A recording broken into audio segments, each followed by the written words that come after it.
7월 26일 살아계신 하나님의 말씀 누가복음 6장 30절부터 36절 말씀으로 계산하지 않기라는 제 말씀드립니다. 며칠 전에 참 인간적인 한 사람이 죽었습니다. 난 젊은 시절부터 그 노랫말을 전 좋아했고 그 후에 50여 년이라는 세월이 흘러서까지 가끔 그의 노래를 듣게 되면 같이 함께 흥얼거리곤 했었습니다. 그를 일컬어서 민중음악가라고도 하는데 나는 그조차도 좀 관심이 없고 그에 대해서 사실적인 건 알지도 못하고 관심도 없었습니다. 다만 그가 어떠한 마음과 정신을 가지고 그런 노랫말을 지었을까 하는 그런 궁금증이 있었는데 그냥 제 생각에 짐작으로 고민하고 어려움을 겪고 고뇌하는 그런 이들의 마음을 읽어낸 사람이 아니었을까 하는 그런 생각을 해보곤 했었습니다. 한 번도 가본 적이 없지만은 대학 내 학전이라고 하는 극단을 운영한다는 그런 소리를 들은 적이 있습니다. 그렇게 가수도 노래도 부르고 극단도 운영하고 그런 사람이었는데 그에게서 어떤 느낌이 들게 했던 것은 그런 그의 경력이나 노래 때문이 아니고 그가 가지고 있는 어떤 의미 때문이었습니다. 그의 설명으로 들자면은 자기 자신에 대한 지칭으로 뒷것이라는 호칭을 사용하는 걸 봐서 자기 자신에 대한 겸손을 나타내고 있었고 또 그가 죽으면서 유언으로 조의금을 받지 말라고 그렇게 했다 해서 특별한 조의금조차도 다시 돌려줬다는 그런 기사를 보면서 그가 계산적이 되지 말라고 하는 유언 때문이었다는 것을 설명하더라고요. 그걸 보면서 참 그에 대한 느낌과 일맥상통한다는 걸 보면서 내 생각이 거의 맞는 것 같다는 생각을 해봤습니다. 금관을 쓰고 있는 예수를 그는 노래를 했습니다. 한번 생각해 보십시오. 예수님께서 금관을 쓰고 왕좌에 앉아서 의식을 떼고 거만한 모습으로 그렇게 앉아있는 그런 모습을 보게 된다면 우리가 어떨 것 같습니까? 우리 주님께서 공생 기간에 하셨던 말씀들과 어울릴 듯 합니까? 며칠 전에 죽었다는 그 사람이 지은 곡 중에 양인이라고 하는 가수가 불렀던 금관의 예수, 그 본인이 부를 때는 오 주여 이제는 여기에라고 하는 그런 곡을 반화법을 써서 곡을 썼어요.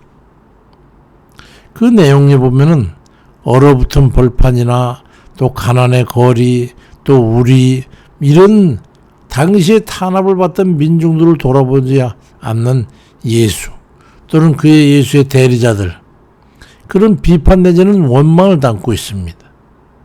인간의 고통과 고난과 죄를 대속하기 위해 가시 면류관을 썼던 예수는 이 어려움을 겪고 있는 이 세상 사람들을 돌아보지 않고 있고 돈과 권력의 상징인 황금관을 쓴 채 있느냐 하는 그런 예수 믿는 사람들에 대한 가식적 행동을 그런 행태를 비판하고 원망하는 내용으로 가사가 되어 있습니다. 힘들고 가난하게 세상을 살아가는 인간과 그들을 외면하는 그리스도에 대한 역설적 탄원을 담고 있는 겁니다. 가슴 내용은 뭉클하면서도 또 우리 자신 부끄럽고 우리 자신을 돌아보게 됩니다. 가사 내용은 이렇습니다.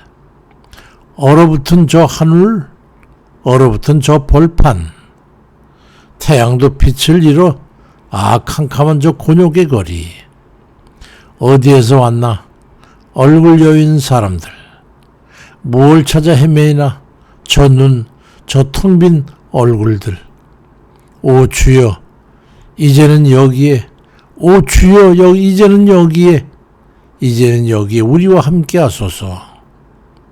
이전에는 거리여 외로운 거리여 거절당한 손길들의 이 캄캄한 저 가난의 거리 어디에 있을까? 천국은 어디에 있을까?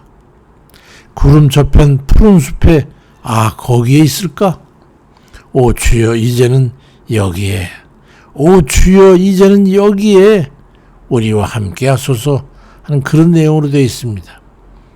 그때 당시 무슨 의미인지 시대적 상황을 짚어보면 금방 알 수 있을 겁니다.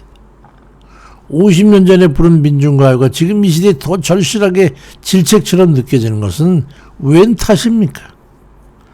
너무나 이 시대가 계산적으로 변질된 우리를 향한 이 세상의 외침인 것처럼 들리는 것은 이 시대가 더 그때보다 심화된 그 시대적 상황 때문인가요? 부끄러움 때문 아닐까요? 예수님께서는 계산하지 말라고 그리고 주라고 말씀하셨습니다. 대상은 가난하고 소외되고 없는 불행한 이들, 그런 이들을 향해서 말이죠. 누가복음 6장 32절 이하에 너희가 너희를 사랑하는 사람들만 사랑하면 그것이 너에게 무슨 장한 일이 되겠냐. 죄인들도 자기네를 사랑하는 사람들을 사랑하는데 너희를 좋게 대해주는 사람들에게만 너희가 좋게 대하면 그것이 너에게 무슨 장한 일이 되겠느냐. 죄인들도 그렇게 하느니라. 그렇게 세번역 성경에서 말씀합니다. 예수 믿지 않는 이들도 그렇게 하는데 그보다 도 못한 데서 우리 되겠느냐 하는 그런 우리를 질책을 담고 있는 거예요. 거기다가 더해서 누가복음 6장 34절 이하에 보니까 너희가 받기를 바라고 사람들에게 구워주면 칭찬받을 게 뭐냐. 죄인들도 그만큼 받고자 죄인들에게 구워주지 않냐. 오직 너희는 원수를 사랑하고 선대하며 아무것도 바라지 말고 구워주라. 그러면 너희 상이 클 것이요 또 지극히 높으신 이들이 되리라고 말씀합니다. 여기서 구워주라 했지만 주라는 얘기입니다. 아무것도 생각하지, 받을지 안 받을지 그것도 생각하지 말고 주어라. 이자를 계산하거나 구워주기 전에 먼저 되도록 받을 수 있느냐 없느냐 그런 걸 계산하지 말고 그냥 필요로 하는 이들에게 주라는 겁니다. 우리가 그를 행하지 못하고 있는 것뿐이죠. 며칠 전에 캐나다에 있는 손자들과 통화를 하는데 벌써 간지 벌써 몇 년 되니까 초등학교 졸업한다고 해서 졸업 선물과 용돈 겸해서 할아버지가 얼마 좀 보내주려고 그러는데 얼마를 보내주면 좋을까? 뭐 필요한 게 있어? 하고 물었더니 할아버지 아무것도 필요한 게 없어요. 우리가 필요한 게 있는데 뭔지 아세요? 뭐지? 할아버지 할머니 보고 싶은 거예요. 걔 마음이 또 그냥 먹먹해지더라고요. 또. 그래서 그러면서 오히려 할아버지 우리 통장에요. 저는 60불이 넘고 있고요. 또 누구는 또 몇십 불 있고 누구는 몇십 불 있고 돈 많아요 할아버지. 할아버지 할머니가 캐나다에 오신다면 비행기 싸게 필요하실 테니까 그걸 보내드릴게요. 그러면 오실 수 있을까요? 너무도 착하고 넉넉한 마음이 기뻐서 세녀에게 오히려 50불씩 정도 해가지고 많이 또 못 주고 그 애비를 통해서 보내줬습니다. 녀석들이 할아버지에게는 계산을 하지 않더라고요. 할아버지가 어려운 것 같으니까 그냥 주고 싶어서 주겠다는 거예요. 뭐 나중에 달랜다든가 뭐 이자를 붙여 달랜다든가 없었어요. 주님께 부자 관원이 찾아와가지고 누가복음 18장 18절에 내가 무엇을 해야 영생을 얻을 수 있겠습니까? 라고 물을 때에 누가복음 18장 20에 주님께서 대답하기를 예수께서 이 말을 들으시고 이르시되 내게 아직도 한 가지 부족한 게 있으니 내게 있는 걸 다 팔아서 가난한 자에게 나눠주라. 그래야만 하늘에서 내게 보화가 있으리라. 그리고 와서 나를 따르라고 말씀합니다. 천국에는 너희 가지고 있는 그 소유가 아무것도 필요 없는 거니까 지금 이 생에 필요한 이들, 가난한 이들 그들에게 주라고 말씀했던 거예요. 그렇지만 누가복음 18장 23절엔 그 사람이 큰 부자이므로 이 말씀 듣고 심히 근심하며 가더라고 말씀합니다. 사기꾼에게 빼앗기거나 강도에게 탈취당하는 그런 거라면 안 되지만은 줄 수 있는 능력이 있고 갖추고 있으면서 기꺼운 마음으로 어렵고 가난한 이들, 소외된 그런 이들에게 줄 수 있는 만큼 그냥 주라는 말씀입니다. 무언가라도 좀 줄 수 있을 만한 것이 혹시 있으세요? 가지고도 있으십니까? 우리도 때때로 누군가의 도움이 절실할 때가 있지 않습니까? 그럴 때 아무 부담 없이 무조건으로 줄 수 있는 만큼 주는 것이 우리 주의 말씀의 요지입니다. 누가복음 6장 38절에 주라. 그리하면 너에게 줄 것이니 곧 후이디어 누르고 흔들어 넘치도록 해서 너에게 안겨주리라. 너희가 헤아리는 그 헤아림으로 너희도 헤아림을 도로 받을 것이니라 말씀합니다. 이런 거 저런 거 생각하지 말고 말이죠.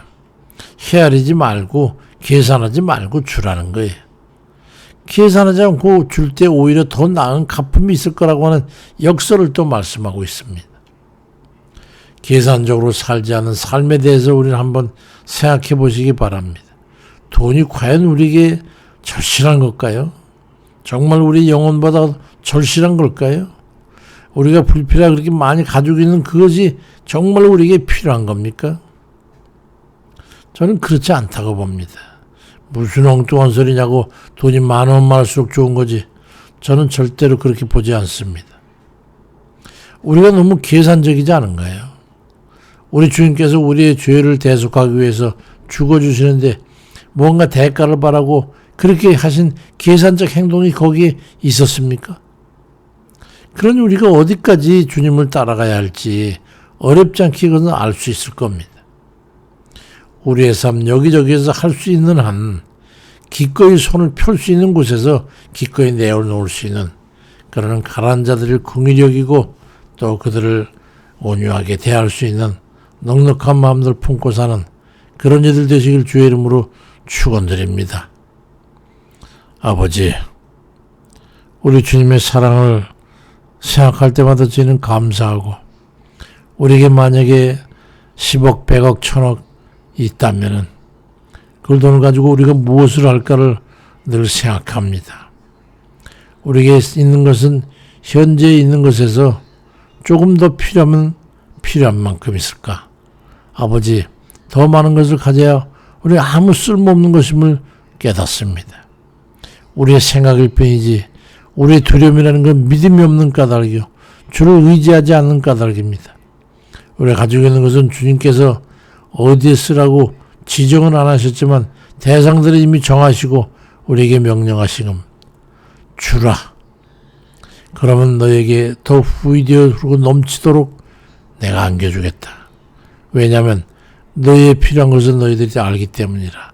우리 주님 뜻으로 말씀하시는 그 의미를 우리가 헤아려 깨닫고 그 말씀을 믿고 우리가 주를 신뢰한다면 우리가 가지고 있는 소유 중에 얼만큼을 펴야 될지 우리 이미 우리 스스로가 잘 알고 있습니다.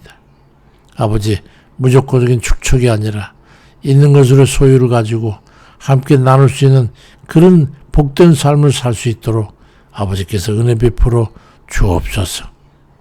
병든 이들과 가난한 이들, 여러 가지 어려움을 겪고 있는 이들, 그들과 함께 나눌 수 있는 그런 저희 마음을 주시고 아버지, 이왕이면 저희들에게 하나님 많은 풍족을 주셔서 그것으로 더 많은 것을 나눌 수 있도록 연약한 주님의 몸된 교회와 또 주님 연약한 주의 백성들 그리고 또 그렇지 않다 할지라도 우리가 함께 살고 있는 이웃들 그들에게 그리스도의 빛으로 주의 자녀들로서 행하고 나누고 베풀 수 있는 그런 헤아림 없는 순수한 마음으로 사랑하고 함께 풀 수 있는 저희에게 인도해 주옵소서. 주께 의지하옵고 지혜의 주에 온전케 하시는 예수 그리스도의 이름으로 기도드립니다. 아멘입니다.